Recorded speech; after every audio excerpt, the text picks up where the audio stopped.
Ladies and gentlemen, welcome to the Brent and Malcolm Show. I'm Brent Hazard. As always, Malcolm Johnson's out on the campaign trail, campaigning for District 5 supervisor. Please keep him in your thoughts when you go to the polls on August 8th. But sitting in, I had to go to the bullpen, and I have pulled the legendary Socrates Garrett. Mr. Garrett, welcome back to the show. It's always good to be on with you, Brent. Man, you always start off with a lie, but that's fine. Well, it's always good in my mind. Have you won? That's not what you say off the show. Well, that's off the show. Oh, okay. But anyway, on the show, it's always good. It's always good. Right. Did you win an award recently? I did. For what? Champion of Justice. Do what? Yeah, Champion of Justice. Dr. Henderson and I both were. Champions of Justice. Yeah, Champions of Justice, Brent. Who gave this award out, and when did you receive it? And how do you champion justice? It was actually Saturday night. It was the name of the event. Their show. It was at a play. And that was it the reparation play? No, it was Justice on Trial. Yeah, the reparation play. Okay, and during the intermission on that, they gave out some awards to some distinguished individuals that had contributed to making this place a better place. And you won one. Not one, but my life exemplified what they were talking about, and so I was given the award along with about 18 other people. That's not really winning if you're one of 18. It was, for me, it was all I needed, Brent, was just validation that my work. Oh, I've got personal validation. That explains here the gap between us. Okay. You need other people to. Oh, I'll tell you what. Oh, you don't. I'll give you applause if you need it. Other people, Brent. I hate people. You some kind of eunuch or something? I hate people, Socrates. I literally hate all people. Black, white, green, yellow. I'd rather be sat out with plants sometimes, because you know why? Plants aren't going to disappoint. Okay, I'll tell you a quick story. Okay? Go ahead. And I won't.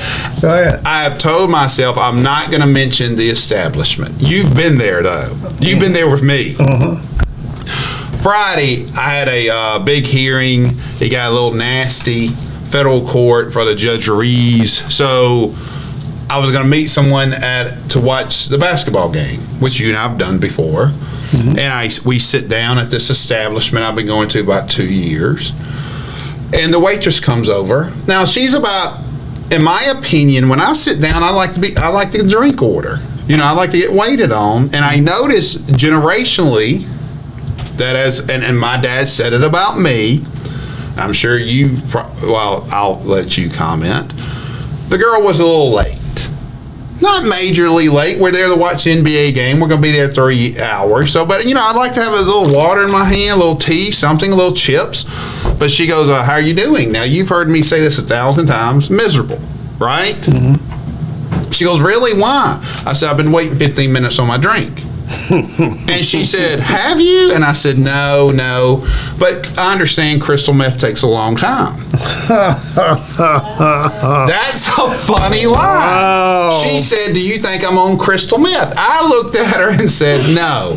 Sincerely, we just got here. We're waiting on the game. Take your time. It was a joke. Don't spit in our food. Wow. And she was, I'm not done. I'm nowhere near done yet. I'm nowhere near done yet. Okay, nowhere near done. Next thing you know, the manager comes over. And I'm like, yes. She goes, are you mistreating our waitresses? And I said, what? She goes, what was said? And I told her what was said. And she goes, you haven't been sitting here 15 minutes. I said, hence the joke. It was humor followed by, take your time. We don't think you're on crystal meth. It was just a joke. She goes on, and I said, ma'am, I've been coming here 2 years. She goes, I know. And I go, have you ever received a complaint about me? No. But that's not relevant. Now, I almost go into lawyer mode. But then I said, no, that is relevant because maybe it's the new waitress. That's a little oversensitive.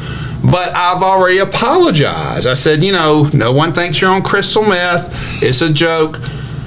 you're not going to mistreat my wait staff. And I'm just sitting there looking at her. And well, an associate of mine, he was not a friend, I'll get to that in a moment, an associate of mine started talking to her, and I said, so my 2 years of coming here, that doesn't qualify or gather me any merit. Her response was, well, I didn't know you've been abusing waitresses for 2 years. And I said, and you can tell that by all the non-complaints about me. Now, and I tip well because I know there's a camping fee. When you go watch a game and you're sitting there drinking Cokes or whatever for hours, you're taking up a seat. So you have to tip for that. I literally have waitresses or waiters fight over me because I tip well. And also they might be on a jury one day. So I'm sitting there. She just stops talking to me and starts talking to my associate. And I said, ma'am, if you don't want my service, great. Stood up. I'd ordered chips and salsa and tea. I had about probably $10 or $11 tab. Left 20. I looked at my guy. We going? He doesn't look at me. And I'm like, life's too short. The 25-year-old Brent cussed his ass out right then. Because, whoa, you owe me some money, partner. We going or not? Because I don't have, I have like 4 friends in the world, but I do believe you should buy loyalty on some levels. With that said, he stays there, and this moron texts me today, said the management has invited us back to watch the game tonight. You going? No, I'm done, Socrates. I'm too old to be throwing things at people. If you don't think 2 years of my business is worth taking at least an objective point of view, was it a funny? I mean, now I'll have to go ahead and tell you this. One of my boys, I was telling about at the Bulldog, I'll mention that fine establishment. We watched the game over there. He said, hell, Hazard, if the waitress had been on crystal meth, you'd been dated her. I've got a type. But anyway, so with all that said, I'd rather just people not bother me and then deal with idiots. Your response to any of that? First of all, you don't have to apologize for something you did not say. Well, I said crystal meth takes a long time. My point is, had you not said anything, you wouldn't have to apologize. I'm glad Socrates Garrett is giving me social lessons. Well, I'm just trying to keep you from being thrown out of. Whoa, I was not thrown out. Well, you were on the verge of being thrown out. I left. And ain't nobody gonna throw me. Now I'll leave before someone throws me out. Why can't you be thrown out? I leave before it gets to that level. Well, I don't escalate to that level. It was nowhere near close. I tipped $8 on a $12. I'm assuming you tab. insulted the wrong waitress. Everybody didn't see the humor in your statement, and so obviously she went to her manager, who in dire straits. Explaining to her dire straits how you had crushed her, had you and accused her of being a crackhead, and so all of those things led to a distraught person. Me verbally abusing people. And Brent, you a lawyer, you could be sued for that. You're just making crap up. No, I couldn't be sued for that. There's no tort for that. See, where's your trophy or champion of justice? I want it given back. How much did you have to pay for that trophy? Because, you could be a super lawyer if you pay enough for it. You could be a champion of justice for $10,000. I'm glad you enjoyed the game at another establishment. So, at least you're not answering the questions at all. Oh, I feel like I'm talking to the manager. I don't think that I would have ever said that to a waitress. I would have said something totally different. Had she been tardy getting to my table with me, I would have said something different. Like, you're having a really bad time, you're really having a hard day, things have not been going good for you, have they?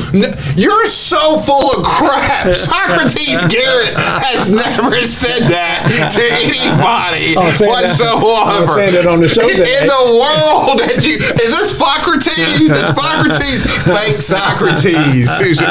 What I'm saying is, and here's the bad thing about it is, I've told that to 3 or 4 waitresses after the fact. One young waitress was like, well, well, that's a little touchy. And I was like, yeah, another generational issue.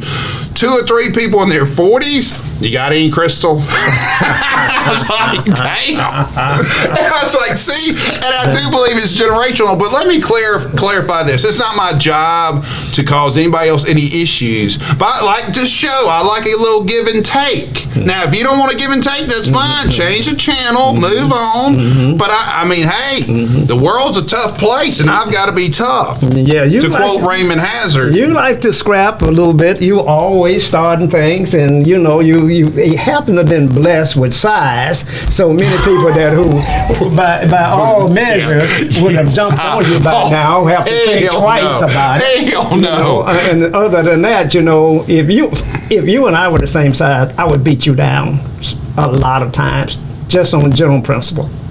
I would have, you know what it would have said? White man kills black man, hate crime in 2023. That's how that story ends right there. Moving on. While I get text messages. But no, and let me say this, okay? I work for a firm that has a $5 million advertising budget. Oh. I do this show, I do WNPR, and I do Super Talk. I will never reveal that franchise because I don't want to go after. And I was hot. I think I know the place, Brent. I think you and I had a beer or two of that. We've had several, and I don't drink beer. Okay, so I had a beer. Yeah, you had a beer, but we have dined there. We've dined at a couple other places. Right. So verified establishment. But and then once again, I don't hold any grudges. Yeah. Just won't go back there. And hey, when we're done, it's called redemption. When we're done, you can. I tell you what, I'll go to every. It's not that you ought to be done because of that little incident that you just described. Cousin. Let me tell you. Okay, let me ask you this. Wise one, champion of justice. Do you have like a costume you put on and say, champion of justice? Do it come with a costume? No, I wear it every day. Every day? When I get up in the morning. Underoos? You put your underoos out? Every day, man. I'm a champion of justice. I'm a champion of justice every day. I don't see you in court when I'm there. I was there Friday. I think I was there Thursday. All champions are not in court, Brent. You sure? Yeah. I think that's where justice is. We have lanes that we work in. Justice is not found inside of the courtroom. Is you getting a big contract, is that justice? It could be. It could be justice, and it probably is a fact that I've not gotten enough big contracts over these years that I've been. You sure the trophy didn't say narcissist? Champion of narcissism? No, it didn't say that at all. Didn't say that? Okay, sincerely, okay, let me ask you this. This is one of the quotes I hate or sayings I hate. You can't judge a book by its cover. Yeah, I hate that saying because I can tell you right now, from the cover, I can tell you if someone's checked that book out. I can tell you if someone's read that book. I can tell you if it's been used. I can tell you how big that book is. I can tell you if it's 2 pages. I can tell you if someone's gone through it, that book's been handled 1,000 times. Or if it's brand new, you can check a lot out because what people say, that was me slapping that person, or that was me doing that, or doing it, but that wasn't me. The hell it wasn't. We are the good and the bad. And I believe in 60 seconds, so that microcosm is who you are. Now, you might be you in a bad day. Mm-hmm. We all have bad days. Mm-hmm. Might be you in a good day. Mm-hmm. We all have good days. It might be you in whatever day it is, but it's you. These idiots that get up there, that wasn't me cheating on my wife. The hell it wasn't. Yes, it wasn't me stealing. The hell it wasn't. That was a bad day. That was a bad day. A moment of weakness. And we all have moments of weakness, but that was you, brother. Own it up, accept it. And like I said, nobody owns up to things, Brent. I literally left an $8 tip on someone who was insulting me, I feel like. Yeah. Well, I don't know what that says about you. You reward those that insult you. I was like, look, miscommunication. We all can have miscommunications. My job is not to cause you any grief. Instead of sitting here trying to argue my point. And one of the things that kills me, when I say I've been coming there for 2 years and you say that doesn't mean anything, then I need to go somewhere else. Because I mean, if I've been using you 2 years and something happened, you built a house for me. Did you ever do residential? No. if you built something, homeowners make too many changes. Okay, but you built something for me and you did 10 great jobs for me, and something happened and a pipe broke over here on job 11, me not giving you credit for that 10 jobs is idiotic. But I mean, it depends upon how much damage that pipe did. I still believe you've earned a reputation, and that's what I'm saying. In today's society, in the African American community, gonna pull the race card. Hang on a second. I don't mean. I don't think you just pulled race. I'm just talking about in the African American community. And that's I'm race. not comparing it. What is African American class? I mean, explain that word to me. Okay, that's the community where black folk. Race. That's a race description. No, that's not a race description. Then what is it? Sex? No, it's a community and rules that are governed that are different. I know what race is, and I know you use it, but what I'm play trying the to say race to you, card. what I'm trying to say to you, crackers are different. What I'm trying to say to you is that too often, the failure of one African American is carried, the burden is carried by all African Americans. And so that is something that's real in our community. So Deion leaving Jackson State, was that carried by everybody? Because he got a raise. No. Okay, I'm just making sure. Just making sure. He didn't fail. I know that, but I'm just saying. Wait, whoa. I'm sorry. Did he win a championship at Jackson State? Did he win the Heritage Bowl? He didn't win it. Oh, that would be a but failure. But he won the championship, the SWAC championship. Go ahead. And he had 11-0 record, I believe, before he lost the game in the final game. So did New England before they lost in the Super Bowl. But move on. Your point? Yeah, my point is that we carry the burdens of the experiences and the successes and failures of other African Americans, which is totally different, I believe, in other ethnic groups. Because you've been a member of these other ethnic groups. No, I have not. Because, when I think of Italians, I never think of the mob. Or when I think of Irish, I never think of drunks. Or when I think of Southern rednecks, I never think of inbreeding. There's no stereotypes of anybody else ever. Brent, you're having a great show this evening. You know that, don't you? I don't know what we're talking about here. But anyway, there's something I do want to talk about you, and there's something we're going to send a message about mistakes. And believe it or not, there was a plan there, which I'm going to try to get you some business. Look out. Hallelujah. Even though I'm not an African American, we're going to be right back after this break.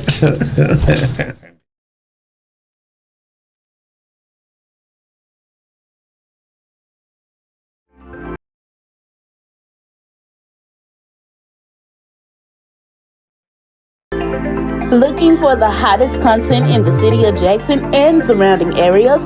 Check out WeBelieveDigital.com. Also follow us on Facebook, Instagram, TikTok, and YouTube. We Believe Digital Podcast is here for all your podcasting needs. The Mississippi Link is an African-American female-owned newspaper with a trusted voice that is highly respected throughout the city, state, and nation. Our motto, keepers of the knowledge for people who speak the truth since 1993. Link significantly influences the thoughts, attitudes, and buying decisions of its readers.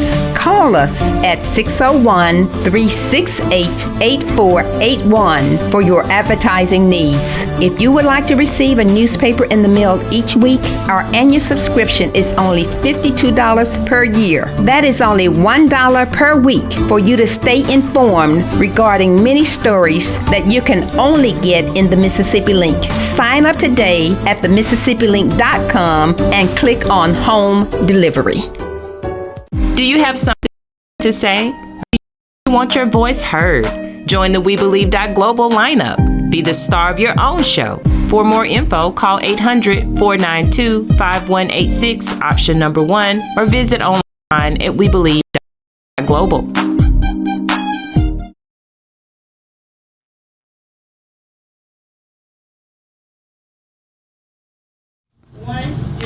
We are back. It's the Brent Malcolm Show. I'm Brent Hazard.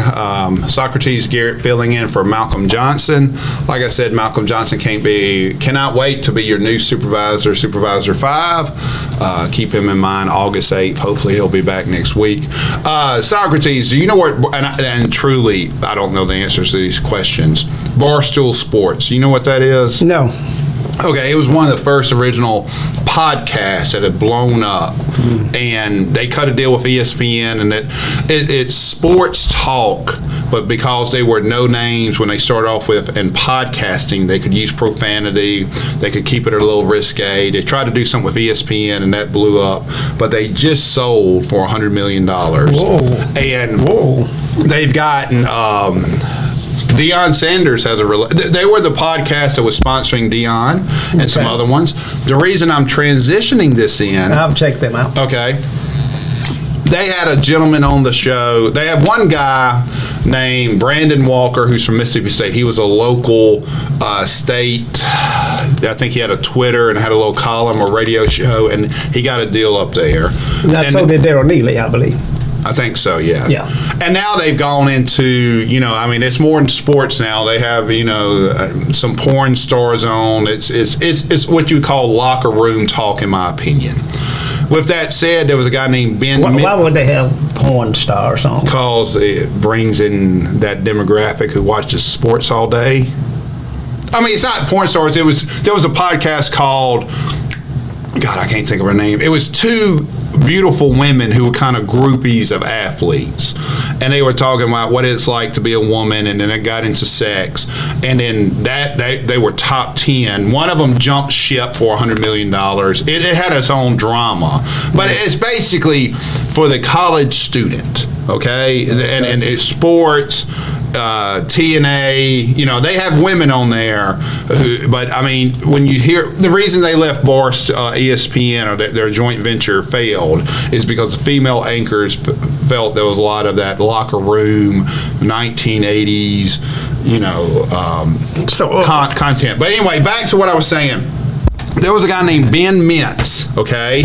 He was from Ole Miss. Now, I don't know how he got up there, and I don't know. I didn't watch a lot of them. But they encourage, as I'm trying to do, and I've tried to get you, not only to do a show, but to have a social media presence. You have to promote. And they put Ben Mintz, and someone handed him a rap song, and he was reading it. And in said rap song, it had the N-word. He read the N-word, and freaked out. He didn't know what to do. The president, Dave Portnoy, who I'm going to cut and clip this to, said, I want to keep him. You could tell it was an accident. You could tell he was horrified. But my new corporate bosses said, fire him. Now, to me, there's a situation where you're talking about second chances, talking about earned. Would you be interested if we could talk to Barstool about performing something where your voices could be heard? You and Bishop Crudup are the first two people who came to mind, where you could explain why that. Now, like I said, it's a little bit different because it wasn't like this guy was saying it. In my opinion, I think everybody agreed he just didn't know what he was reading like a teleprompter. But I saw an opportunity there because of our conversations and my conversations on WNPR and on this show of opening doors. Let's not be shocked by the world. Let's try to fix the 400 years of oppression. And if there's something where you could take a bad situation and let a young man learn and maybe get a second chance, but also benefits the African American community in Jackson, Mississippi by possibly giving We Believe more exposure, giving you more exposure, or having some.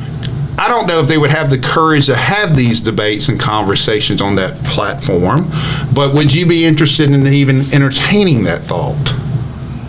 I would think it would be a wonderful opportunity for the exposure that We Believe could get out of that. So not only am I entertaining the thought, I'm asking you to pursue it aggressively. Okay, now, and this is what, and you and I have not had this conversation, and this is one of the things, because let's be honest, everybody's afraid to have these conversations. Yeah. Half the white people think I'm going to start a race war, and they don't want the black people mad by talking about race. The other half think I'm the champion of the white power, which I'm not.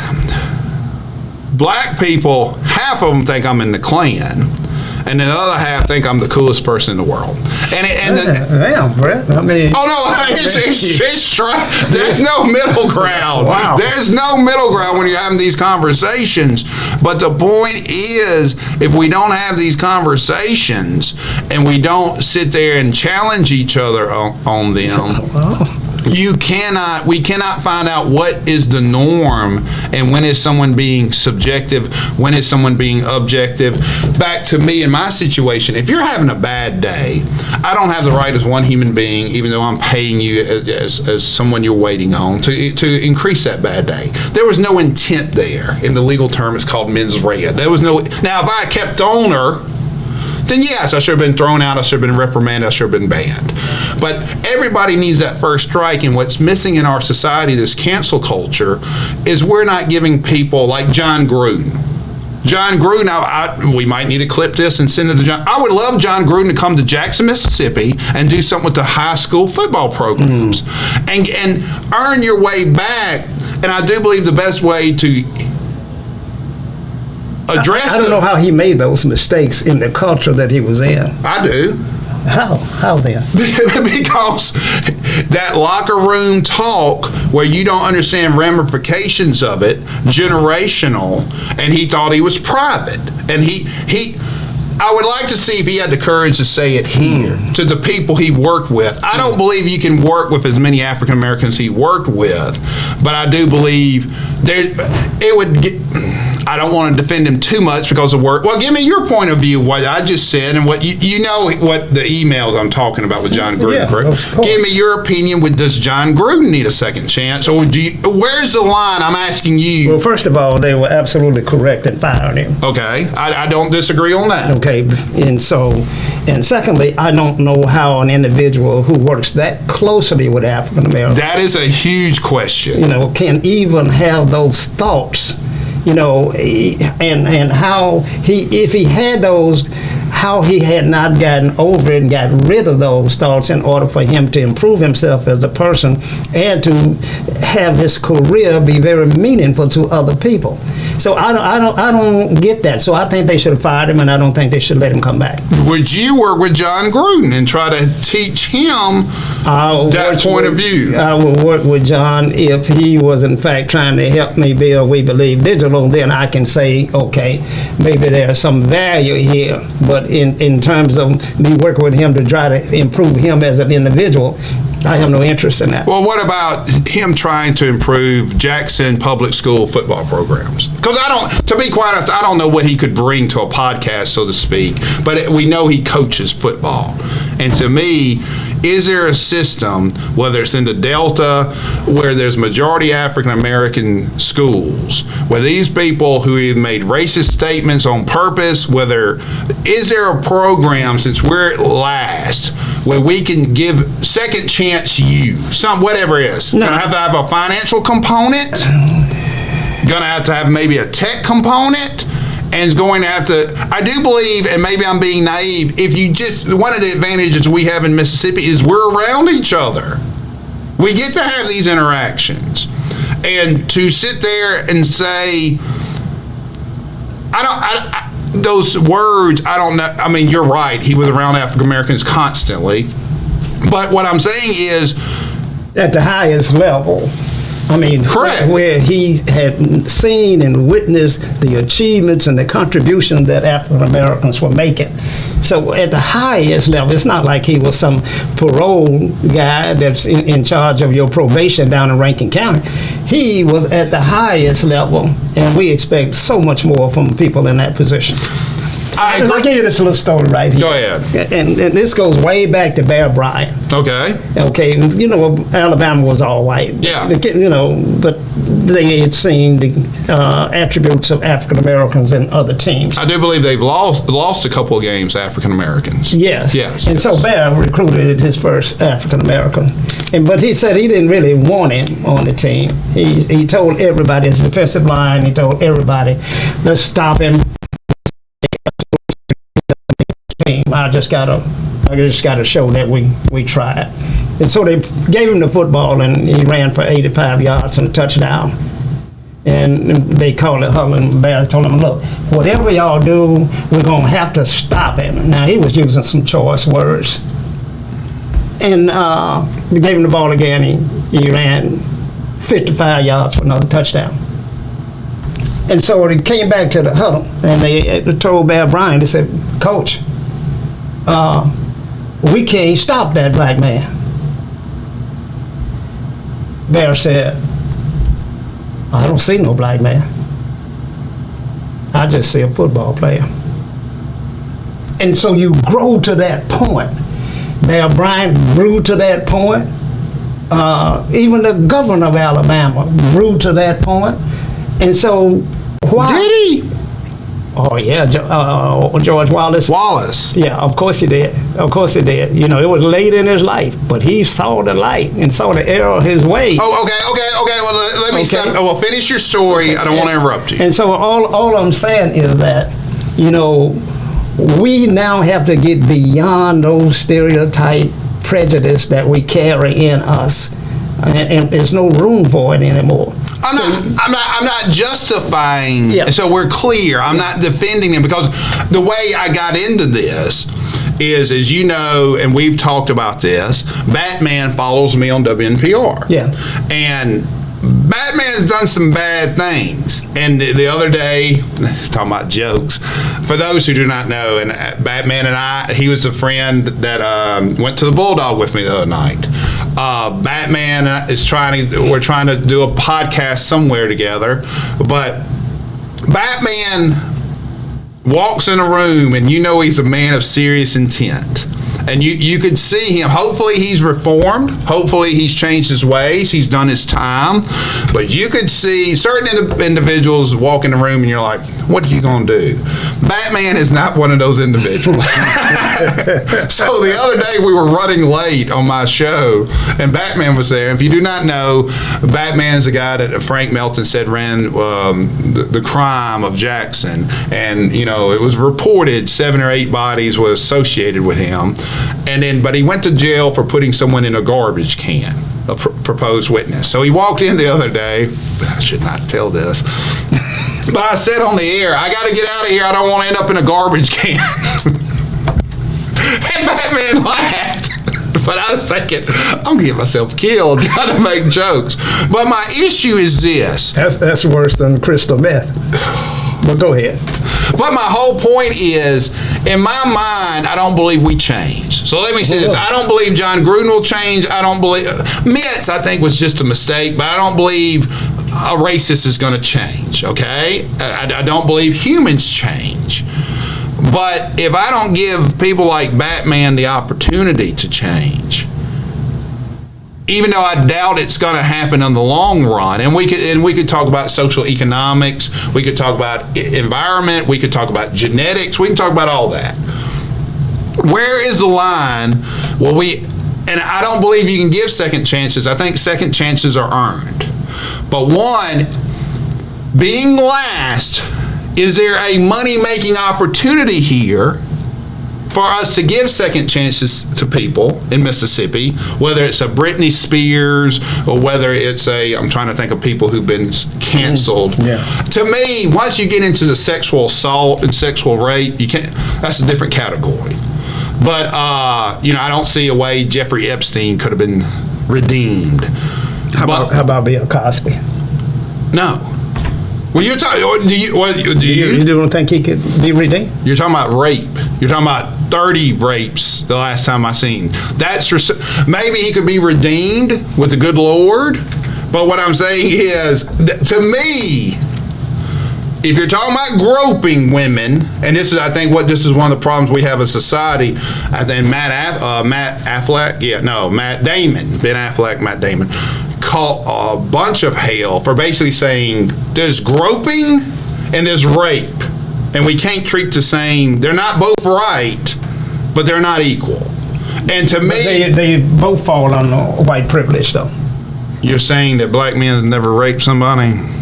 We've never gotten on the TV and said, as President Trump said, that I can rape them, I can grope them, I can grab them by their Also, Bill Cosby. Bill Cosby wasn't raping women where it was all well known. He was signing civil disagree. That never happened. Bill Cosby only did like a year in jail for 30 rapes. None of that. I'm making that up. Michael Jackson never molested a kid. Michael Jackson never molested a kid. It wasn't under black privilege. Michael Jackson. It was just a rape. He was just raping people to be raping. Michael can't get on TV and say that you can do that. You can't run for president of the United States. He paid a woman and say that you can just grab them by their snatch. Okay, first of all, nobody else, white or black, has ever been able to say that except Donald Trump. Oh, okay. Unless you can give me somebody. But two, and we're running out of time. The whole point. I can't believe you brought race into this component. But what I'm saying is, to me, the sexual assaults, I can't give a second chance to unless there's some criminal issues or some. That's just a line I'm not comfortable trying to rehab. But what I'm saying is, if it's verbal, if someone misquotes somebody or says the wrong word, I do believe we have to give those people a second chance, and having them meet you and get to know you, and I can't believe I'm saying this. Go ahead. I do believe it would be a healthy exercise for them to grow, to give them the opportunity to grow as individuals. I'm going to get your response to that. I know you're shocked I gave you a compliment. I am too. But with that said, our producer's shocked too. With that said, we're going to be back. I'm going to ask our producer to clip that so we can send it to Barstool to see if there's something there that we can start here. They can invest. In my mind, to finish this up, I would like to see Barstool donate technology to the poor schools, which would be the African American schools. I would like to see them maybe invest in some aspect of podcasting, whether it's through you or somebody else. And I would like to see, one of the things I do believe we have to do a better job of, I have personally talked to charities on the West Coast, mostly, a couple of them, and they do not want to invest in black churches because of the religious factor, not because they're black. And I do believe they're being naive or ignorant of the political structure the black church played in the 60s and 70s when there was another institution. So these are opportunities I see for the state in total to use some of these situations to help us. But I want to get your final word for it when we come back after these commercials.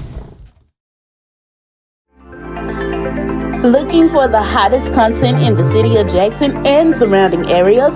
Check out WeBelieveDigital.com. Also follow us on Facebook, Instagram, TikTok, and YouTube. We Believe Digital Podcast is here for all your podcasting needs. The Mississippi Link is an African American female-owned newspaper with a trusted voice that is highly respected throughout the city, state, and nation. Our motto, keepers of the knowledge for people who speak the truth, since 1993. Link significantly influences the thoughts, attitudes, and buying decisions of its readers. Call us at 601-368-8481 for your advertising needs. If you would like to receive a newspaper in the mail each week, our annual subscription is only $52 per year. That is only $1 per week for you to stay informed regarding many stories that you can only get in the Mississippi Link. Sign up today at themississippilink.com and click on Home Delivery. Welcome back to the show. Brent has a Socrates Garrett. And I mean, like, okay, you probably have not kept up with this. The new Kane, the new villain of Marvel, it was a black gentleman. He also, and I don't know his name, I'll have to look it up. He played the villain in Creed, in the Creed boxing video. The number one PR firm in Hollywood, his white girlfriend, he's an African-American gentleman. Now, he's supposed to be the next villain in 6 Marvel movies. You know, all the Marvel superheroes are supposed to join to beat him at one point. So they made a major investment in him. He got arrested when his white girlfriend alleged domestic abuse. And then the number one PR firm in Hollywood, and this was a story or a quote I read, the people that clean up the cocaine users, you know, they're the ones who go in there and pay people off, and they dumped him. So I'm not comfortable going there with a domestic violence component, so unless it is like two. I wasn't really comfortable with Ole Miss hiring a coach that was arrested for domestic violence without hearing from his girlfriend, because that's a sign of domestic violence. But my whole point is, to me, words we can try to rehabilitate.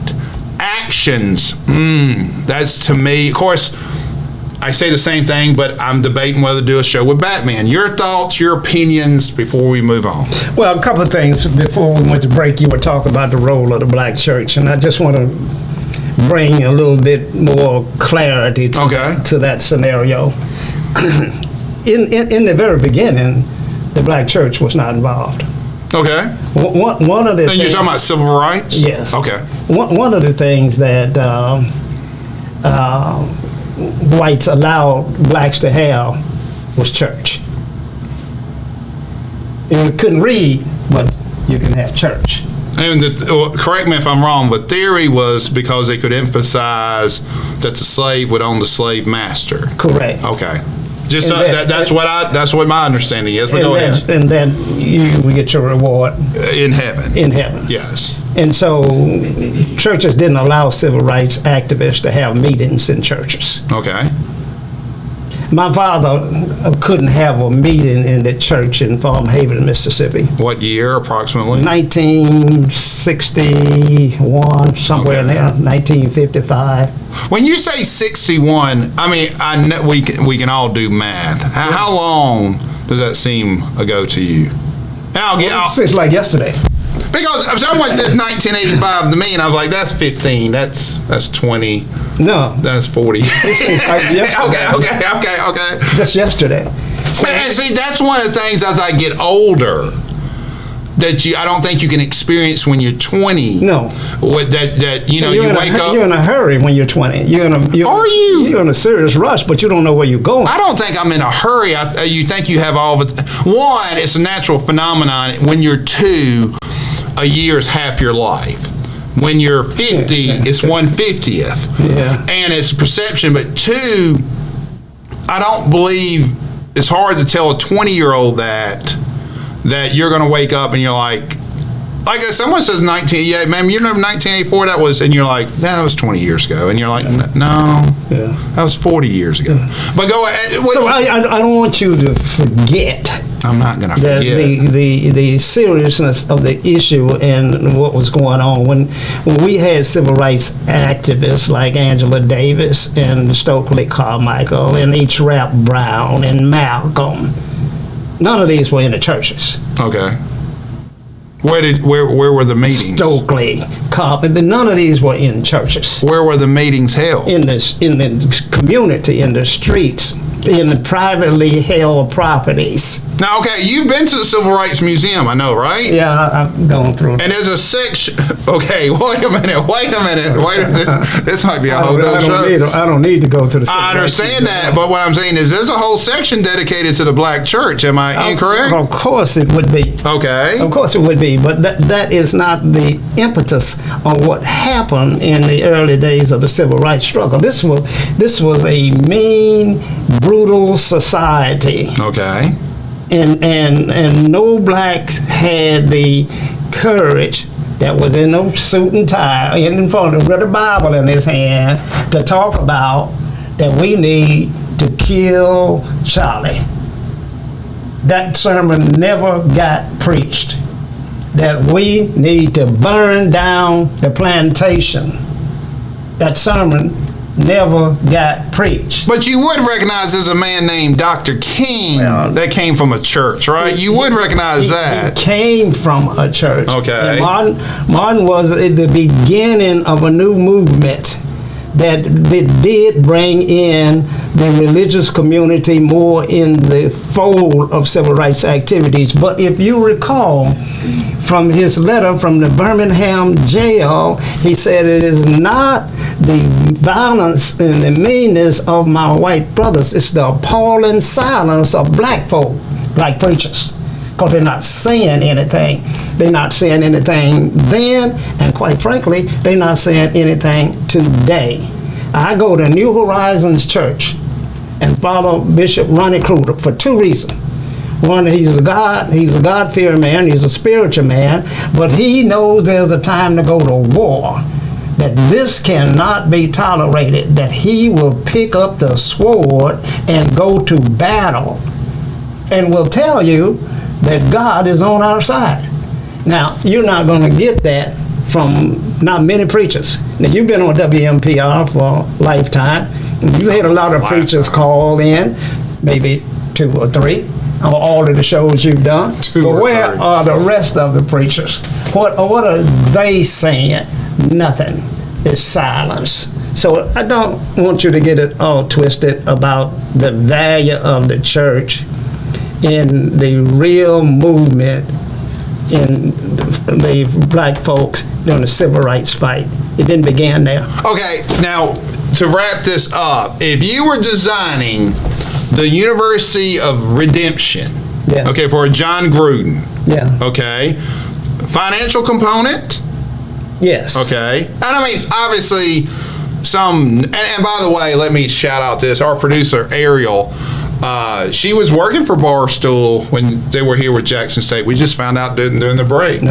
So interesting tidbit there. But if you were designing, if someone came here and said, I can't get any work, whether singer, songwriter, whatever, football coach, whatever, give me what you would have them do to earn that second. Because, I mean, if we're going to give people who go to jail second chances, and it could be a comedian, we could Google who's been canceled, but the names aren't coming up. Because some people are, they tried to cancel Dave Chappelle. That didn't happen. I'm trying to think. Ariel, give me some names who've been canceled. Anybody? It's anybody. Chris Brown. Well, Chris Brown. Okay, Chris Brown was domestic violence. Who? Tory Lanez, the rapper. Tory Lanez. Okay, you're losing me with Tory Lanez. But Kevin Spacey. He was supposedly hitting on children. I have an issue with Kevin Spacey when you get into pedophilia, when you're getting into. And this is a conversation we need to have, because it's easier for us just to say, you're evil, you're done, we're not going to do with you. Except if you turn that on examination upon us, would we pass? So how old are you officially?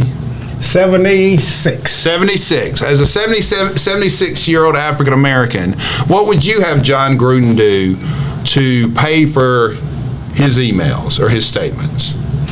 Well, I don't know what I would have him do, Brent. I know that, there's a tremendous amount of work that needs to be done in terms of making amends, being redeemed. There's a tremendous amount of work. So there's avenues that one can go about that. Now, in the Bible, it says that no rich man it's harder for a rich man to get to heaven than it is for a camel to go through the eye of a needle. I know the scripture. Okay, so it's hard. Yet you still want contracts. For John to get redemption. It's hard for what he has done. And so, he's going to have to make the ultimate sacrifice. Well, now, okay, I'm saying maybe he got to give away all his wealth. Maybe he's got to come down and spend a lot of time working out and start his own stew pot. And maybe he ought to spend some time there. Maybe he ought to be publicly advocating that blacks have been mistreated in this country for 400 years, and maybe he ought to say we need to fight for reparations and equal rights and Medicare expansion in Mississippi. There are a lot of issues that he could use his platform and be a sounding voice about all things that are wrong in America. And if he did that, not coming down here where nobody hears him and tell me he's working at Brinkley with the football team, but if he used his platform to really do good, then it's got to impact the masses, and we got to know it's real. So tell him to do that. Tell him to denounce all of the things that have gone on in America and apologize for that, and then work every day in the field of justice and equality for African Americans. And see, I completely disagree with that, because here's my point. One, I think half the problem we have as a society is John Gruden was a good football coach, wasn't a good politician, maybe a good speaker and a good announcer, give him that.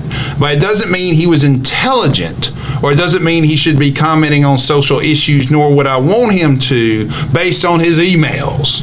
So I want him to do what he's good at, which is coach football. To me, I would love to see him come down here.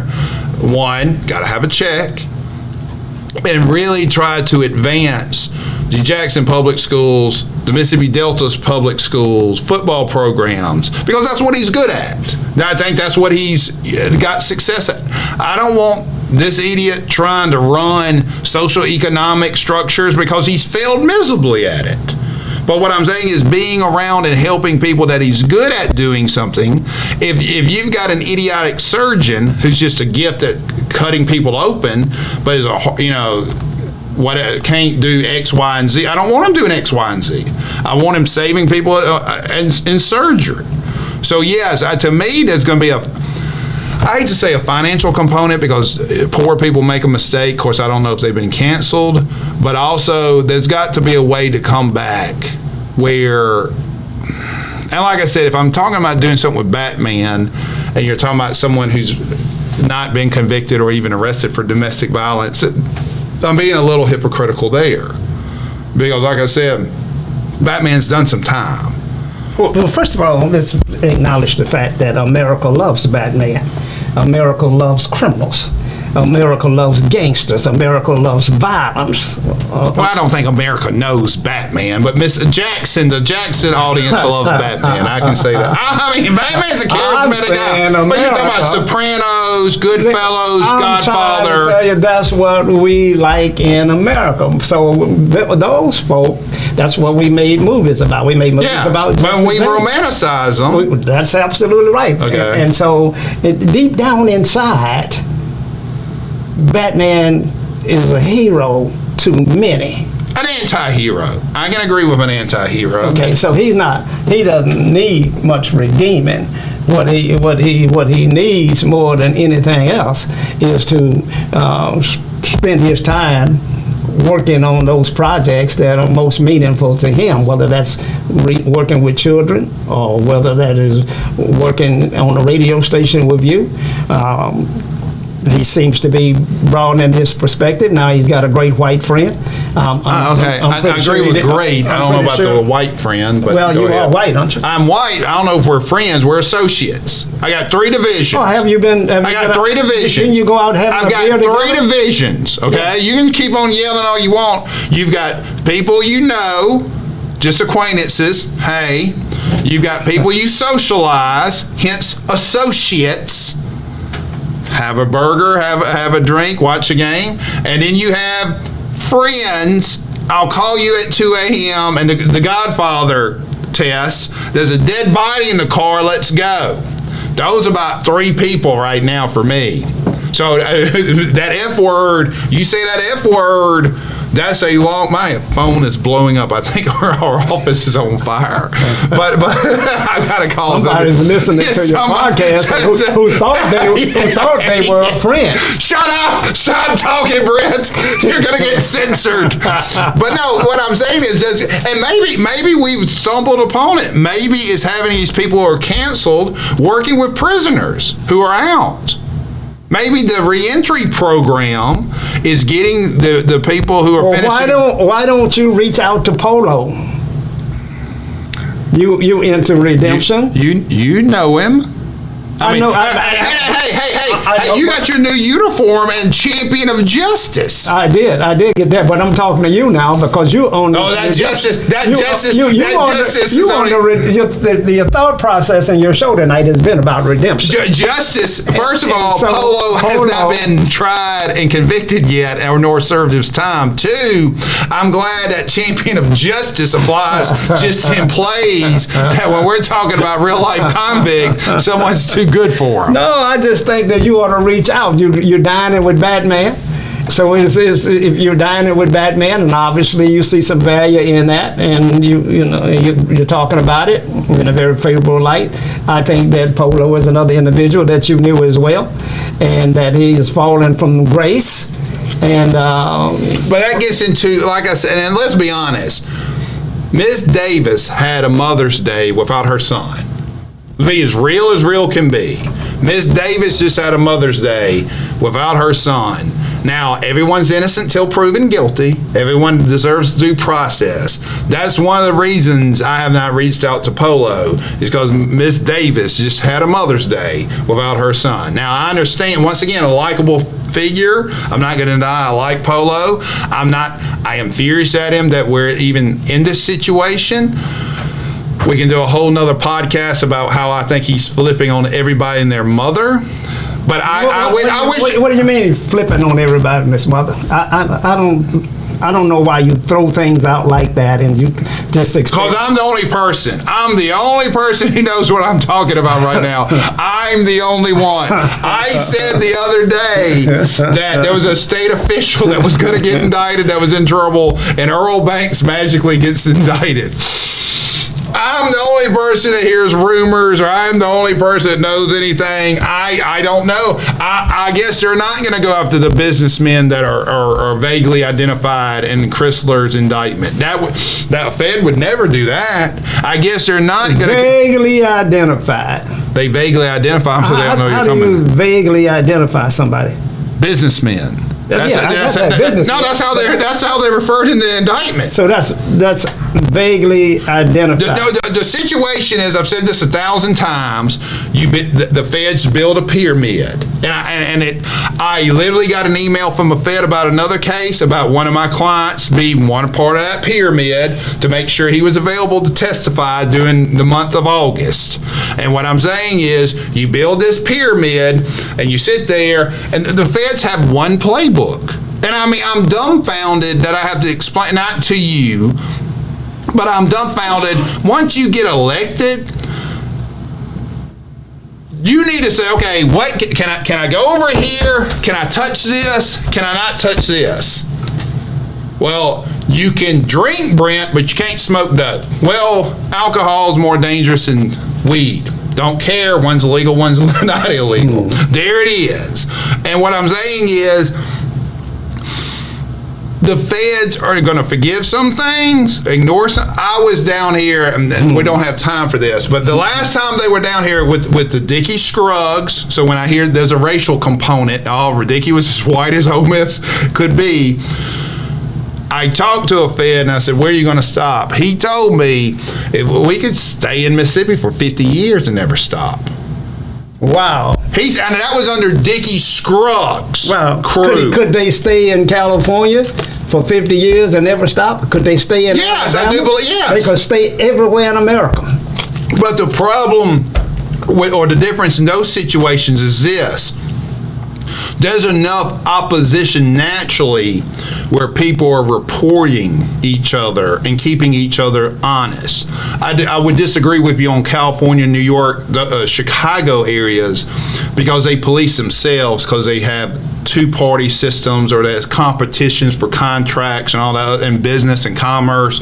So everybody kind of checks each other when you have in a different environment, hence why you have better economies, better businesses in New York because of competition. When you have one party running everything and no real opposition from the other party, the checks and balances are going to be abused.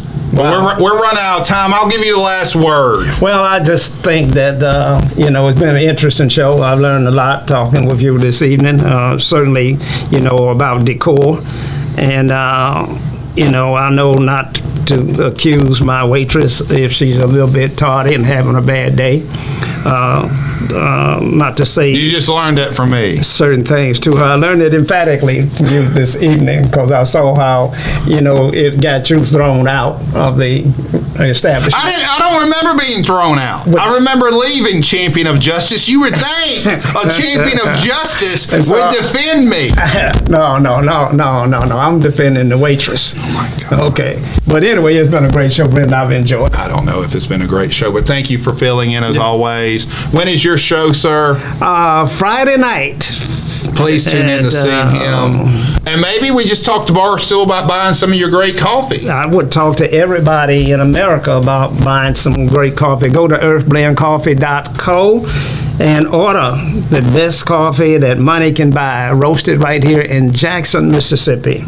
We'll be back next week. Please keep in mind to vote for Malcolm Johnson on August 8th for District 5 Supervisor. See you guys next week.